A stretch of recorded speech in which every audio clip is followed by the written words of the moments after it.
Doing well. Newly engaged? Yes, I am. Appreciate it. Excited about that. Finally found me a good one. Funny story is I'm up there on a knee, and my bride-to-be is taking a picture of Coach Jackson and his wife to play it off.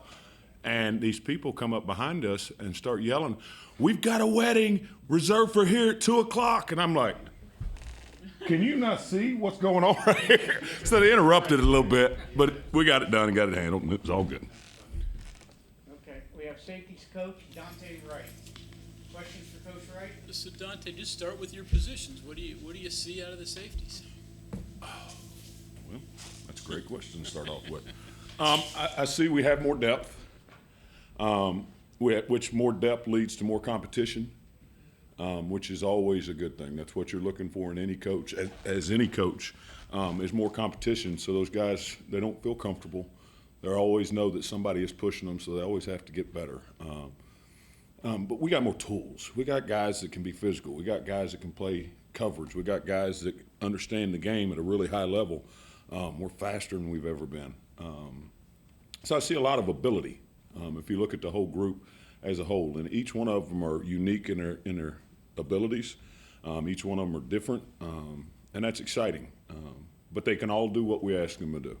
And it's not like in the past where we had a bunch of youth and you were trying to teach them everything. I'm teaching, calculus and trigonometry now instead of basic math, So that's fun. That's exciting. And I got a group that I love, man, that care about each other. They love each other and they work really hard, and then they fit well with the rest of the pieces on this defense. So I'm excited about the group. You had Anthony Wilson in here a little while ago. So, what do you see from him? What made you want to bring him in? Production. I mean, he had 101 tackles last year. He had a bunch of plays on the ball. I can't remember pass breakups and all this stuff, but he produced. He was physical. You never saw effort because, as you all know, we don't just go and watch a highlight tape. We're going to watch everything. We're going to watch the good, the bad. You never worried about effort. You could see him communicating on film. I think what fits us here is people that come from smaller schools and come up and they got a little bit of chip on their shoulder. And you walk every day he walks in this building, he's got a chip on his shoulder and something to prove. Now that doesn't mean he's walking around here mean mugging people and mad. I'm not saying that, but when he steps on them lines, it ain't about friends. It's about getting better and making sure that we're all on the same page. So that's what you saw, and that's what you're seeing right now. Like, I love everything about Anthony Wilson. The player, the person, all of it. Like, he is what you he's not what you go and draw on the board, but he's what you want in a football player. Aubrey Burks, obviously he's made a lot of plays. You're smiling. How much of that is instincts? How much of that is God-given ability? Where does all that fit, and where can he go, and what can he be? Well, I'll answer that last part again, just like I did in the spring. He can go as far as he wants, and I'm doubling down on it. That kid can play in the NFL if he wants to. If he continues to do the things that got him to this point, he will. That's if. Now, that's on him. He knows that the ball's in his court. He's got to keep doing it. If he wants to produce like he has this fall camp, because he's got 7 or 8 picks, he's probably got 6 or 7 more PBUs that have led to interceptions from other people. Like, if he wants to continue to do that, he needs to prepare like he has been. Because the best thing about Aubrey Burks right now is, and I just went and hammered it with my guys this morning, like, he meets with me one-on-one every other day. First thing in the morning, we meet at 6 a.m. Every other day. Does not matter if we're practicing, does not matter if it's an off day. Every other day, he meets with me. And he is not only just trying to figure out his job, but he's trying to make sure he understands where all those pieces are, and that is why he is able to play the way that he is. It's not, I know our offense likes to think that it's because he understands their play. No, it's because he knows what he has to defend and only what he has to defend. Because he knows what that skiff defender has to do, what that spur into the boundary that's on the other side of the field from him. Like, he knows every single person's job. So it allows him to play really, really fast. And when you've heard me say this before, when a young man gets to the point where he's not worrying about his job, now all he has to do is look at what the offense is telling him. Now the game becomes easy. Because just like as an offense looks at the defense, that offense has tails on every play. Whether number 2's on the ball, he's got a cut split, whatever it may be, they have tails. And now he's able to see those things and eliminate not an entire playbook, but narrow this thing down. I could probably get 2 or 3 things. And now I can react off of that. I got answers off of that. If I'm wrong, okay, I got an answer of how to fix it. So, again, what he can be is whatever he wants to be. Is it instincts? Is it ability? I think it's a merge of probably, I don't know, it's probably 60-40 instincts. He's got really good ability, but his instincts are what makes him play faster. And it may be even higher than 60-40, but it's a very good mix of both of those things, but his mind is the reason why he is able to do what he has been doing. We asked Anthony, who was in here, if there one guy on the field that you needed to go to give you an answer that you would trust, and he said Burks right away. Would that be the guy? It's not even close. He's an extension of a coaching staff. Like, I can't stress it enough. Like, the way he is preparing and the way he is studying his stuff, it is unbelievable. I know I sat in here before and said that he could go and do the back end and answer all the questions right, but now he's able to do the front. Now he's able to do every single thing else. And not only is he leading himself and holding himself accountable, but those meetings that I say at 6 a.m., well, now you got a spear in there with you. Now you got a spur in there with you. Now you got corners in there with you. And it's all because he's bringing them in. Because, yes, he wants us to play well, but he also knows that they need him to talk to them, because that's what he does. He controls everything. You've seen it in every one of our scrimmages. It's not doesn't look as good when he's not out there. And that's because he gives everybody else that confidence, because he tells everybody on the field what to do. On the Burks end, the spring league before, he was kind of a player that was slowly starting to get brought up as a future NFL prospect out of here, and you brought up, his ceiling, he'd be as good as he wants to be. From that point to now, is he kind of sounds like he's doing everything that would get him to get there? Like, He's doing every single thing. like if you do this, and this, sounds like he's been doing. He has followed it to a T. And again, that's why I say if he continues to follow it, he'll be as good as he wants to be. That's his choice. That ball's in his court again. But he has done every single thing that I have asked, that Coach Joseph asked, that Coach Leslie, Coach Don, Coach Neal, every single person that's at, he's done every single one of them. He's not been on a single list. He's not missed anything. He's not even close to late. He's the first person in the daggone building. He's the last one to leave. Like, he is preparing himself to be a professional right now. Like, that's his whole thought is, I want to be a professional. I better do it right now. Because if I wait until I get there, good luck to you. Learn how to play that way right now, and now you got a chance if you're blessed enough to get there. About your other safeties, Keyshawn and Marcus. Just in general, Yeah. they're having really good camps. And I had a rough night 2 nights ago, which we had to get cleaned up this morning. But they're having a really, really good camp. Like, I've got 4 guys right now that I feel really comfortable putting into the game. Like, not hey, Coach, I got this guy in, you probably need to call this. We don't have those problems right now. Every one of the guys that we have are really, really good. Keyshawn is able to play nickel. He's able to play cat safety. If I had to have him, which early in camp with some injuries, when we were split squadding it, he played free safety as well. Like, he plays all of those positions. Marcus just stays in the free safety. That's what he's comfortable with.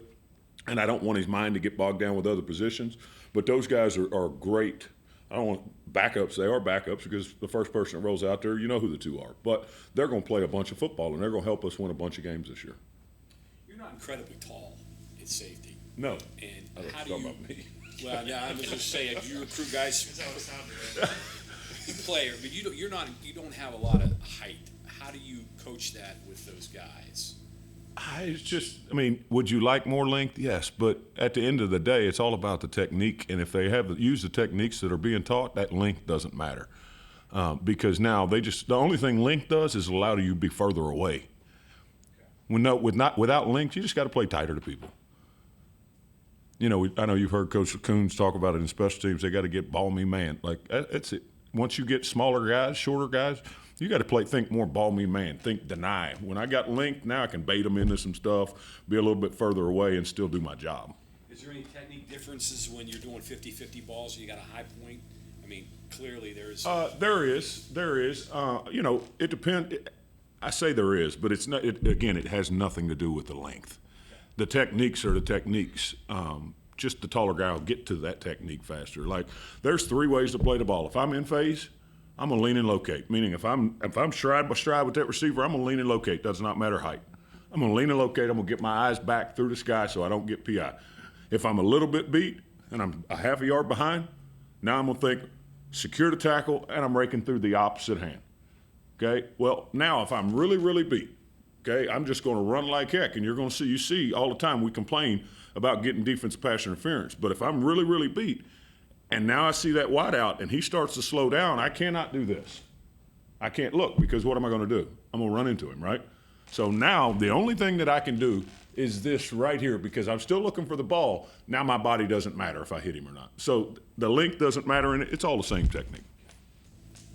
For the scrimmage the other night, Brown talked about turnover-wise, not good for the offense, but then in turn, that would mean good for the defense, but also Burks, it seems, maybe didn't play as much or sat out that scrimmage. Yeah, he didn't play a snap. Yeah, okay, so then who for you was impact players that helped create those turnovers? Who do You talking 2 nights ago? Yeah. Scrimmage? Let me think now. Nobody in my room had any. Oh, okay. Nobody.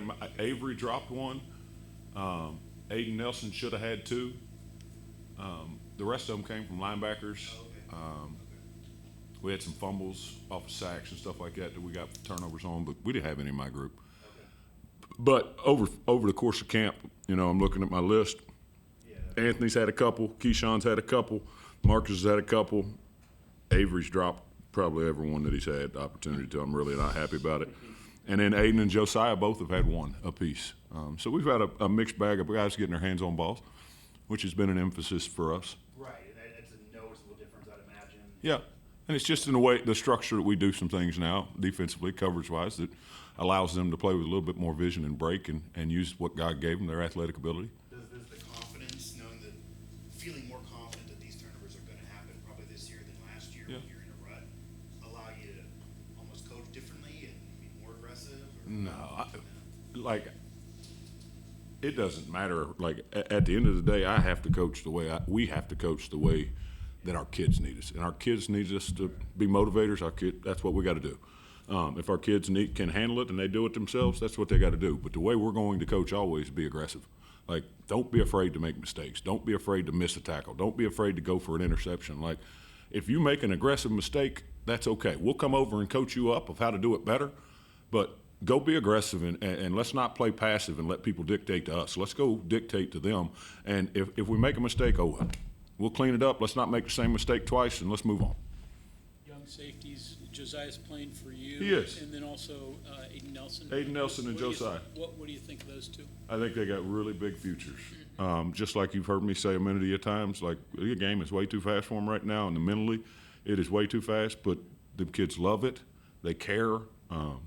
And they work. They're going to be just fine. Like, if you put on their film from day 1 of camp to right now, you're like, oh, that's not the same people. Like, they understand the defense a little bit. Now, not the way they need to. And that's why they're not in the thought of defense right now. But they got all kind of athleticism, all kind of speed, physicality. Like, Aiden Nelson, our basketball coach, wants him to come over and play with him this fall. This season. But so they got big-time athleticism and talent. They just got to learn what they're doing and learn how to play at this level. I'm probably wrong here. I'm counting them up here on the roster. What do you got? 7, 8 I got safeties? 8. And you got 3 spears? I don't do the spheres. So you have 8 safeties and there's 3. Is that enough? 8 safeties? Yeah. Yeah, Okay. it is. It is. I've got 5 to get me out of a game right now. 6 and 7, I'd be scared to death if I got to Aiden and Josiah. And again, that's not because of ability. That's 5 for 2 spots. Yes, 5 for 2 spots. Okay. You got a kid like Anthony Wilson that says, call Joseph in his idol. No. Say it one more time. Call Joseph in his idol. Yes. Yeah. You want aggressive players, but you can't be called Joseph today. I mean, You can. You just got to do it the right way. How do you coach that into him? It's fairly simple. If you hit between here and the kneecap, you have no problem. If you hit with your face mask, you have no problem ever. It does not matter. It really is that simple. I know it looks a whole lot more complicated, but if they hit in the strike zone, and with their face, there is no problem. But the second that goes down, now you have a problem. And keep the same aggressiveness no matter what. Yes, sir. Like, every day I have to tell Anthony, hey, whoa, hold on now, but that's your teammate. You need him on Saturday. Like, it can be done, and he does it at a really, really, like our first day out there, we did half line pass, and one of them wideouts came down the sideline, and he threw every single thing he had at him, and I took off sprint. Hey, we don't do well. I was allowed to at my last school. When we're not going to do that here. We're going to take care of each other. But he's got it in him. And, you know, I didn't want to say it. You said it, but that's who he reminds me of. He plays that way. Yep, he plays that way. Maybe a throwback a little bit, huh? I love it. I love it. You should hear us in these daggone staff rooms. When we're watching film, like, we get giddy excited watching it. Like, it's fun to watch. It really is. I have to ask you this because we had Blaine in here, and you talk to defensive coaches, and there just seems to be a dread of having to game plan against tight ends. There's just something about what they do that causes problems. What are the problems that you deal with when you're dealing with tight ends, or a lot of tight ends that are athletic and all of those? Well, to me, my first thought goes to they create extra gaps. Okay? They create extra gaps, and those gaps aren't always where they start. And what that means is, okay, we'll say we call it a hip tight end. Say that tight end's off the ball but attached to that tackle. Well, just because he's lined up on the left side as we look at it doesn't mean that's where he's going to finish on that play. He's going to create an extra gap here. Well, now once you have him here and then you put a motion guy in, and now who's who? What's my number? Who's two? Who's three? Like, that creates confusion for a defense. And now you have to have rules like, do they spill? Do they box? That's from D-line to linebackers to safeties. Like, and they got to know on every single call, what player am I? And am I allowed to spill it, or do I have to box that and send it back to my help? So that, to me, is the first thing, is the extra gaps that it creates. And you got to obviously plan for that defensively, and I feel like we got a good plan for it. But then in the pass game, you know, a Cole Taylor becomes a matchup problem. It really, truly does, because he's going to be bigger than every safety that he faces. He's going to be bigger than every corner that he faces. Well, now he's bigger than every safety in every corner. Maybe he doesn't run by them, but he's going to run by those linebackers when you try to put a linebacker on him. So now that's a matchup problem for them. It's a matchup problem for the DBs because he's so much bigger than everybody else. So that's the issue in the pass game. In the run game, extra gaps and moving gaps is the reason why it's a problem, in my opinion. You said earlier this summer that sometimes last year teams could pick on the secondary by just figuring out who the step-down defender was and kind of basically picking on the free and the cat, and that had to be changed by maybe getting like more equal skills among those players. Yeah, Easier said than done, I'm guessing. Go ahead. What was the last part? I don't want to interrupt you. Sorry. Easier said than done, I'm guessing. Yeah, I think what Neil is saying is because we were so youthful last year, we had so much youth that they can't stay back here and trust that if they hold a too-high shell before the ball snapped and they don't tell the quarterback what you're in, like that youth makes them get nervous and they want to start tightening down. Well, now once you've tightened down and you show what you're in, it's just like whoever's on the board last. Whoever got the pin last is going to win. Well, if you show them what you're in, well, they got the answer for it. And that's what I think that's what Coach was meaning is like we were just telling people what we were in. Because what a young guy doesn't understand, and I'm trying to fight that with Aiden and Osiah, is all that worry is they don't feel like they're going to be able to get there fast enough. But they don't understand that showing that shell of too high, well, that quarterback has went to a too high beater. Now when you give him a different picture, that quarterback has to do what? He's got to pat on the ball now. Well, there's that time that you bought, that you're further away. You may start further away, but that time inside the snap when that ball is snapped allows you to now. Because oh, crap, it's not cover two. Oh, crap, it's not one high. It's too high. Now he's got to reprocess, right? And that buys him the time to get back. So I think that's what Coach Brown's talking about is just we lined up and showed people what we were in. You don't want to. I do not want, like we talk about home base all the time. Home base is home base. If you got a tight two, this is where you line up. If you got a loose two, this is where you line up. If you have a single, this is where you line up. And it does not matter the call. That's where you line up pre-snap, and then what the call is tells you where to go next. So then once the snap does happen, is one better at one thing than the other, like coming down and tackling? That they both have to be pretty similar when it comes to how they can handle tackling They do and now. coverage. And They is that have to better be. than it was at this point last year? Yes, sir. Okay. As across the board on defense, we are so much better tacklers. Like we do tackling every single day, no matter if we have helmets on or if we're in full pads. We are going to tackle, and we're going to what Coach Leslie says. We're going to callus up. Like we're going to do it so many times that it turns into a callus and it's second nature. And you can see that from scrimmage 2 nights ago. Like we only had a couple missed tackles. And we got some pretty good dudes we're going against over there. You know, CJ played 10 or 15 snaps, and we had to get his butt down on the ground. Like, we got some dudes we're going against. And we're not missing a bunch of tackles. It's because we do it every single day. is the coverage thing then, in that same vein, is the coverage thing just a matter of being older, being more experienced? It's not a physical thing as much, just not panicking like you're saying. It's not panicking. It's understanding what your job and where it fits into the defense. I mean, like, I can say this, like, if you're a true third, well, your progression is 2-to-1. This is across the country. It's not giving anything of ours away. My progression is 2-to-1. Well, if number 2 goes out at any point, I am supposed to widen, because now the only way I have to worry about number 1 is if he stays dead vertical. If number 1 wants to go in there into the post, let it go, because there's somebody in there that is his job. And now if 2 wants to wheel up, now I'm still doing mine. That's what I mean by, like, understanding what I have to defend.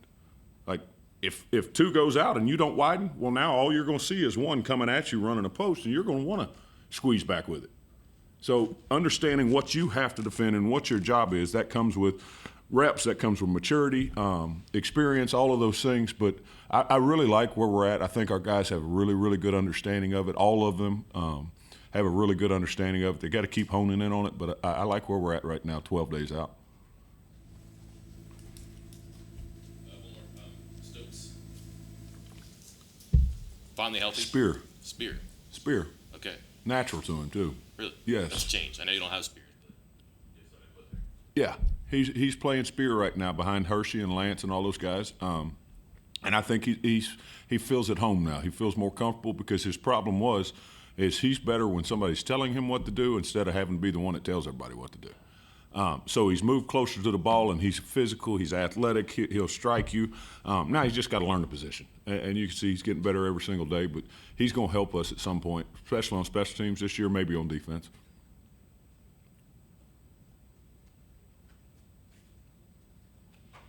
Good. Appreciate you guys.